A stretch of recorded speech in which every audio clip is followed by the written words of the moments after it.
Hey guys, welcome. Thank you for joining me. We got a very special harmonic analysis for you guys today.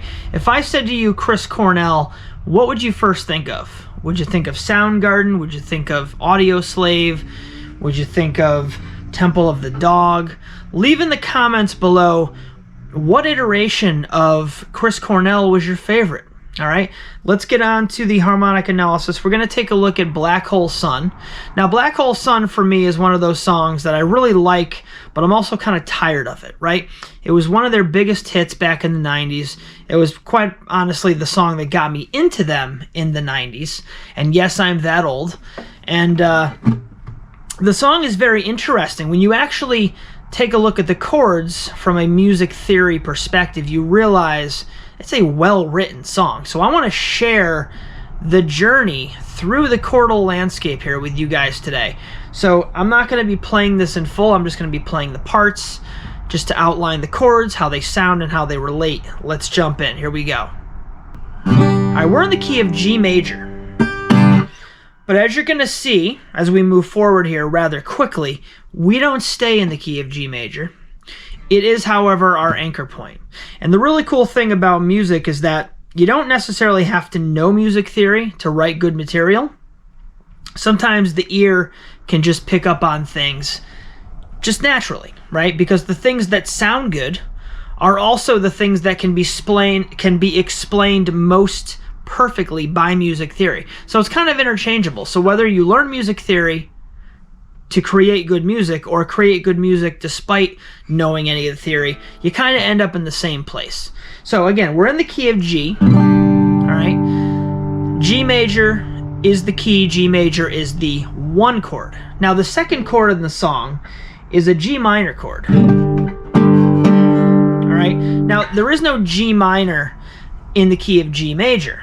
That would be the opposite.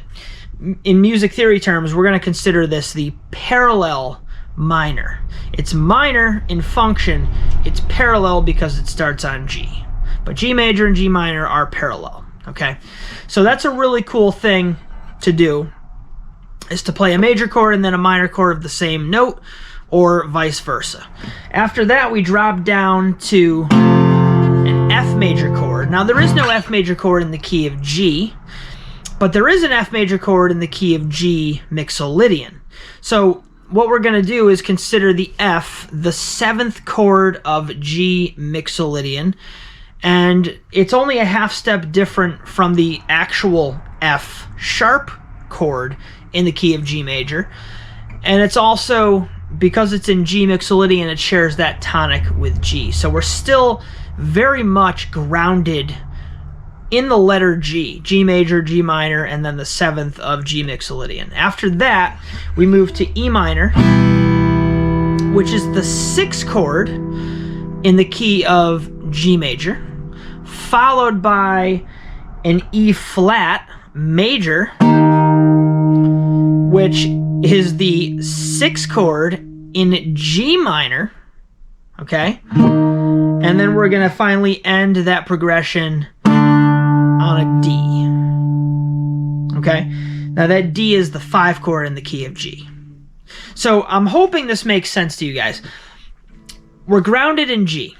Now what's really cool about music, as I already stated, is that you can pull from a lot of different places. So the chords that are from the key of G here are the G chord and the E minor chord, that's the 6, and then you also have the D chord, which is the 5. The chords that are from G minor are the G minor chord, which is the second chord mentioned, and then also the E flat major, which is the 6th chord in G minor, and then you have the F, which comes from G mixolydian. So Chris Cornell wrote this great verse, or intro, whatever you want to consider it here. He wrote this chord progression using chords from G major, G minor, and G mixolydian. And so that's what you would call being creative. Whether he knew what he was doing or not, I don't know. Don't really care. It sounds amazing. And as I stated before, pulling from as many different places as possible is what will make your music as interesting as possible. If you're just going to write a 1-6-5-4 in the key of F and play that for 4.5 minutes straight with stupid lyrics that don't mean crap, it's going to be boring. But this guy is writing very intricate stuff. It's all over the harmonic spectrum, and keeping everything grounded in G, whether it's G major, G minor, or G mixolydian, that's the glue. Now, at the end of this little section, he goes, when he goes, I can hear you scream again, he goes G, F, then he goes up to a G sharp, and those are all major chords. So again, the G is the 1 in G, the F is the 7 in mixolydian.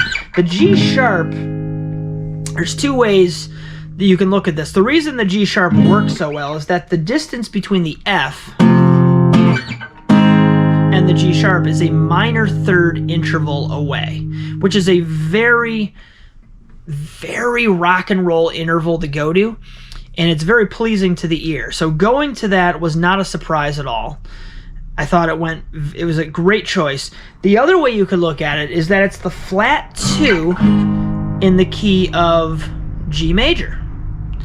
And that's also interesting because it's a flat 2 is just a chromatic half step, right? So whether you're looking at the justification going from F to G sharp or A flat as just being a minor third and that works, you could also look at it as being, well, it's just a half step up from the root, creates a little bit of tension, and it's unexpected.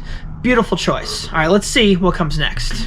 All right, so for the chorus to Black Hole Sun, we're jumping back in on that E flat, which is the 6th chord in G minor, which is the parallel minor to the original key of G major, which is where we're grounded harmonically, okay? So we're going from that E flat down to D, which is the 5 in both G minor and G major, and then we're throwing in that really cool G to F to G sharp again, and then we're doing that really cool G to F to G sharp chord progression that we did at the end of the last section.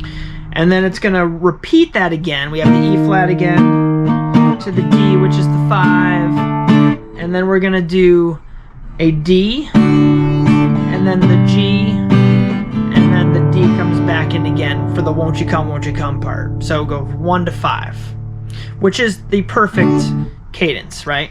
5 to 1 to 5. And then going into the next section, after that D, we're right back to the G, making that resolution perfect. For the next and final section of this song, I think this is like the bridge section where it goes, hang my head, drown my fear, till you all just disappear. We have a G chord, again, that's the 1. Then we have a B flat major, which is acting as the 3 chord in G minor. So again, we're sticking with that parallel borrowing of chords. And then we have the F again, which is coming from mixolydian, and then we're ending on E minor, which is the 6. So we're going 1 in G, 3 in G minor, parallel move, 7 in G mixolydian with the F, and then of course the E minor, which is the 6 in G major. The other thing I wanted to mention before we call it a day here is that a lot of these chord choices are probably just Chris going, let's play with chromaticism, right? Going from G major to G minor, down to F, down to E. That's down the scale for the most part. That goes from G to F to E. We are skipping over the F sharp, but then he also has, after the E, he has the E flat, right? And then the D. So there's a lot of chromatic movement, and chromaticism works really well most of the time, even if you're not playing by the usual harmonic rules, it tends to work. So all in all, this song is absolutely amazing. I hope this made sense to you guys. I hope you're learning something. If you don't understand what I'm saying, let me know in the comments below, and I can try to help you understand what's going on. I can maybe even make a video tailored toward the confusion, because I'm sure if you're confused, many other people might be confused. So give me some feedback, give me a purpose, give me a reason for getting out of bed in the morning, and thank you for watching. We'll see you soon.